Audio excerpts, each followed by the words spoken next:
Next, ano tong online dispute resolution process o ODRP. Online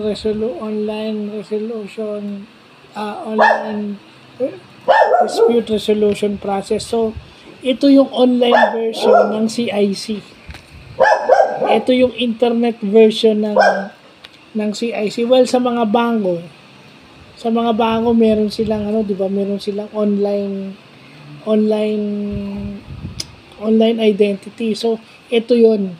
Pag sinabi mo kasing online resolution dispute process o ODRP, ito yung paggamit ng internet o paggamit ng mobile technology para i-resolve yung mga credit card dispute o credit information dispute. Hindi lang to sa credit card, pati sa credit mo, pati yung lahat ng tungkol sa bank account mo, dito mo pwedeng ayusin. Sa ODRP na to, sa online resolution dispute process. So, yun yung importante, no? Ito yung online version ng CIC o yung online version ng bangko. Kaya nga meron na tayong meron tayong internet, mga bangko ngayon meron ng internet identity, may mga website na sila. Opo, sapot sa Tagalog, malalim na Tagalog. So yan. Diyan natin nalalaman yan. Kasi para hindi na kailangan pumunta ng CIC, hindi na kailangan punta ng korte. So, kung doon pa lang maayos na, mas maganda. Wala nang korte-korte, walang hassle. Kaso, ang problema rito, paano kung mabagal ang internet? Diba, yun ang usually problema rito, mabagal ang internet.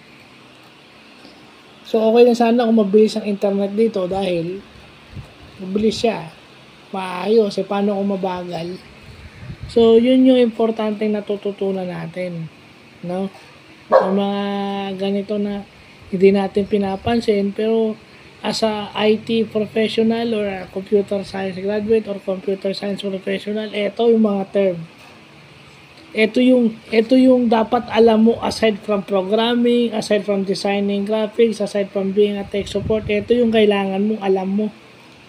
Nakalagay sa mental reserves mo.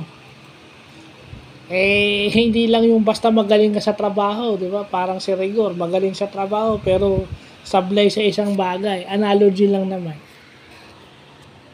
Yeah. So yun. Kasi kung alam mo itong mga bagay na to, mas madali kang makaka-relate sa ibang taong may pinagdadaanan na pwede mong matulungan at sila rin pwede rin sila mag-share ng knowledge sa'yo.